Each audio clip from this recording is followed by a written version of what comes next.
All right, what's going on, ladies and gentlemen? Welcome back. This is, of course, your broadcaster, HD StarCraft, and I'm here to bring you guys another Heart of the Swarm broadcast. Over here at the 12 o'clock position, we have got the blue Zerg player. He is going to be on Antigua Shipyard, and his name is Legacy. His opponent is going to be the red Zerg player at the 6 o'clock, and this is Root.Catz, coming back for another StarCraft 2 Heart of the Swarm broadcast here. And this is going to be a Zerg versus Zerg, as you guys can tell already. So it is going to be a mirror matchup. I haven't casted too many ZVZs in Heart of the Swarm yet. You know, thinking about the way the matchup plays and the latter games that I've already played, Zerg versus Zerg, it is a little interesting now. Swarm hosts are, I think, a unit that can be used very good in ZVZ. They are extremely powerful, actually, kind of shutting down the Roach Hydra composition. But the thing about Swarm Hosts is they are kind of vulnerable to Mutalisks, even though they have a little bit more HP now. And because of that, I definitely feel like Mutas are now like the #1 unit to use in ZVZ, especially since Mutas have a little bit more speed, a little bit more acceleration. They're a bit faster, a little more agile. I definitely feel like Mutas are the core unit now in ZVZ. Roaches are still obviously very, very good, but you know, just me kind of predicting what might happen in this matchup because it is Heart of the Swarm. Heart of the Swarm is going to be here in a couple of months. I know it sucks that it's not going to be available before Christmas because we can't all put that on our wish list. And even if we did, I don't think Santa Claus would have enough copies to give out to all of us. And let's face it, not all of us have been good kids anyways. So maybe soon. 3 months, you know, it's not that far along, and hopefully by then we'll all have Heart of the Swarm. Anyways, we'll see what happens here. It does look like Catz is going to go for a spawning pool in the backhand side here, and he does have a hatchery coming up, so he did go hatch first. His opponent opted to go pool first, and that typically means that you know, he's gonna be a little bit more aggressive. He might try to get a gas pretty soon here. I don't see a gas quite yet, but usually when you see a Zerg player get a pool a little bit earlier, they do have the option of being a little bit more aggressive with the Zerglings. But the real fact of the matter is big maps, and Antigua Shipyard isn't necessarily a very big map, but it is a big enough map to the point where if you send Zerglings out across, the travel time it takes for them to get out and then go across the map, cross the middle of the map, and get to your opponent's base, which I'm kind of showing you guys right now, it really negates the fact that your opponent went for a different build. And basically, Catz can get his Zerglings out here before any threat really comes to his front door. So it's just a slight variation. You know, Legacy does this just so he can be a little bit safer to any type of cheese, really. And he does have a gas coming out right now. So does Catz. And typically in ZVZ nowadays, you do see a lot of Baneling play in the beginning too. They have come back. Very popular style now. Just go for a lot of Banes. You can make a lot of Zerglings, try to run them by, be aggressive, and it's still a game of micro. You know, if you can micro your Baneling for the victory and detonate against your opponent's Zerglings, then you usually will win the matchup. And that's kind of how it's been. So we'll see here, as Legacy does have a pair of Zerglings coming in. There are 3 drones here and a Queen coming out just in the nick of time. Will actually be able to save all of his drones? I cannot believe how that drone survived. That drone should have died. It had a death warrant on his head. Those Zerglings should have killed it off, but Legacy, I think, hesitating for a second there. Didn't have the micro right on point. So now is going to go for a Baneling nest. So is Catz. Both players have Zergling speed on the way. You'll note the positioning here that Catz has planted down his buildings. This is to make it more difficult for Zerglings and Banelings to just directly run into the main base. They do have to take the long way around here, and I think he's going to place another building here or another building back here. Yeah, there we go. And now that forces it so units have to run through the drone line, and you guys might be thinking, well, that's not good, but it's much better to force things to get convoluted in ZVZ, making it more difficult for them to get into your main base. And if these drones do come under any type of threat, you can easily stack them up into the main base and flee them in that manner. So that is a very good building positioning by Catz. And right now it doesn't look like Legacy really doesn't have the same architecture going on. It's a little bit different. This is more of a decentralized, I think, architecture, and I'm not necessarily a fan of it, but I do see some Zerg players play it out like this as well. I do feel like this makes it a little bit easier for your opponent to get in and be aggressive, though. And right now those Zerglings are making their way in from Catz. He does have one that went into the main base, just going to try to scout, but that Zergling's carcass is the only thing that remains after that Queen had her way with it. So now Legacy is still pretty much in the darkness You know, his buildings are in the dark here for HOTS. HOTS doesn't really know exactly what's going on, but he can kind of deduce. He just saw the Zerglings running underneath this Overlord, and right now I think he's gonna have to play a little defensively. He needs to get his Banelings in position. Not too sure where this little bugger is going. He probably wants to keep those behind the Spine Crawler, get a couple of Banelings inside the drone line as well. That's usually a pretty good position for them to be at, and that makes it very hard for Legacy to get in here and be aggressive. He's making a lot of Banelings. The Zerglings, one of the Banelings getting detonated right there. Very good play by HOTS. This is what you want to do in the early phase. You want to try to train those Banelings by sending 1 or 2 Zerglings at a time and forcing them to detonate. Or if you can get a chain detonation like that, great play right there. And the Crawler can finish off the rest. Absolutely beautiful. And really, he just detonated 3 or so Banelings for the major pack, and now eliminating the remaining Zerglings is Legacy right there. So that was actually pretty good for him. And now HOTS has actually a route of Zerglings coming around the backhand side, and I think he's going to try to be aggressive on his own here.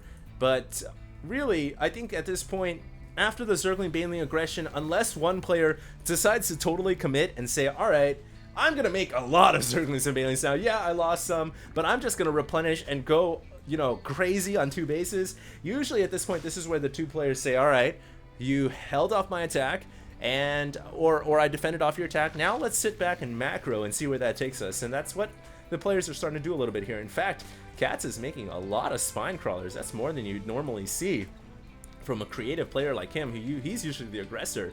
Legacy has fallen back here, does have Banelings in defensive positions. We do have a Roach Warren coming up from HOTS though, and he is making +1 weapons right now on the Evolution Chamber, so it looks like he wants to transition into Roaches. He's now sending a lot of Zerglings over here, gonna try to train for a Baneling, and can he get a detonation off? I don't think so. That Zergling is pretty much screwed, but oh, runs in with his main army and actually gets detonated right there, so losing a lot of Zerglings is HOTS. But so far overall, it looks like Legacy has still suffered more losses than the pro player, Paulo HOTS. So we'll see what happens, but as of right now, looking pretty good, I think, for the Red Zerg player. He needs to make some use of these Roaches, so he's got Roach speed on the way. He's got +2 Carapace already too, so his upgrades are quite well rounded out. He's gonna have +2 Carapace Roaches coming out soon with +1 weapons as well. And you know what? That's a very strong Roach army. +2 Carapace Roaches take a lot of hits to eventually get killed off by upgradeless Zerglings. Really, it's almost a joke. So I think Legacy here needs to be careful. He needs to see the Roach Warren in order to realize what is coming for him. We even have Burrow coming out as well from HOTS, and finally the Overseer coming around the back is going to see these buildings. But the problem here, I feel like as a Zerg player, when you see the Roach Warren and the Infestation Pit in ZVZ, your first thoughts, obviously, okay, he's going to go Roaches, and he's going to go Roach Infester, and he's going to play, you know, a macro type of game, and go for that style, that strategy, and that's exactly what HOTS is doing. But the problem is, how do you see the Burrow? How do you see the Burrow that HOTS is coming out with right now? Burrow is a very good ability for Roaches, and is he going to get Tunneling Claws? That's the question here. A lot of Zerglings coming in. They are going to be able to get a good surround on these Roaches, but the Roaches having +1/+1 proving to be too difficult for the Zerglings to punch through, and that's where upgraded Roaches are so strong. And yes, he is getting Tunneling Claws, and you know, the reason why I make so much emphasis on this is because it is HOTS, and he is so creative. He's so such a weird player, so innovative. Sometimes you just gotta be wary about the least common strategy, and really, this is what HOTS is going for right now. He's going for Bird Roaches, and Legacy is going for Mutalisk, so he's going to try to take to the skies here. He's already got a Spire finish. I'm not too sure where it is. It looks like there it is in the back, and there are the Mutas coming out. Now the Roaches are going to get surrounded, though. Now this is where the upgrades got to come into play. 1/1 Roaches. Will they be able to hold on? They are going to burrow. And of course, underground, they regenerate health just that much faster. And they're going to be able to recoup back up to full, but the Overseer is coming in. These Roaches are now going to pop out, going to try to take out the remainder of these Zerglings. The Zerglings are in hold position. The Zerglings are on hold position. They were not attacking, and that just really makes it so the 1/1 Roaches are going to be able to hold off the Zerglings almost forever. Meanwhile, more Roaches coming through the front. These roaches are absolutely ridiculous. 11 kills, 7 kills. They are just running through the hatchery right there, and more roaches coming through the front door at the same time. The Mutilus had to be called back from Legacy because he's taking so much damage from the burrowing roaches, which are now at 2-1, so even the Mutaglabrums don't damage the roaches. And now they're just going to burrow and regenerate their HP. These 3 roaches are on a sniper mission right now. They're going to the back of the main to try to do more damage. And really, the problem here is the Mutas, they can attack all day, but they, you know, with the roach regenerating underground, and with the 2 armor, it's almost like it takes forever for those roaches to die off. No more roaches are coming around the natural, and the roaches have unburrowed inside the main base. And there's just roaches everywhere. Absolute mayhem right now. They're just burrowing underground and spreading out so that they don't get detected by the Overseer. Beautiful micro here from HDreplays. Look at that. Brings it down underground and safe. Has spreaded the roaches around the perimeter of the base. And is just doing a fantastic job of microing individual roaches when Legacy has only gotten 1 Overseer alive. So really, he's got to use his detection wisely. I almost feel like he should make another Overseer, really. This roach gonna take some damage. Well, yeah, HDreplays is gonna burrow that in time. Couple more roaches coming around through the front door. Now this is all clever and everything. It's a cute play, but is it going to be successful? Is it going to give him the win here? This one roach is in a fantastic position. These 2 roaches, yeah, as soon as they get caught, they could just burrow and move away. Of course, you know, those 2 guys did die, but still, wow, great micro right there, popping it out again. These roaches are just, they are so annoying. Legacy is taking too much damage right now. He's lost 24 drones already. Look at the resources lost tab. It's now up to 6,200. Is HDreplays just gonna straight up win this game with roach play? He's reinforcing back at home with Hydra Infestor, but he doesn't even need to use it because the roach micro is too good. Oh my god, Legacy is saying he's over it. He's over it, he says. I think he's giving up. These roaches apparently have 20 kills each. Well, this one may be a bit of an over-exaggeration. This one has 14. Real funny, dude, he says. And I cannot believe this. Victory has been attained. Legacy not feeling too happy there, saying that that was a BM maneuver. Real BM right there, and GG right there for HDreplays. So really the last few minutes, I'm almost like at a lack of words right now, but it came all down to these burrowing roaches and really good micro, man. I don't really think he lost that many roaches at all when they were in here doing their burrow tactics. I mean, once they were under the Overseer, they were pretty much doomed, but he did a great job of just spreading them out, limiting the fact, utilizing the fact that Legacy had limited detection, and then just, look at these roaches, man, they're just going crazy.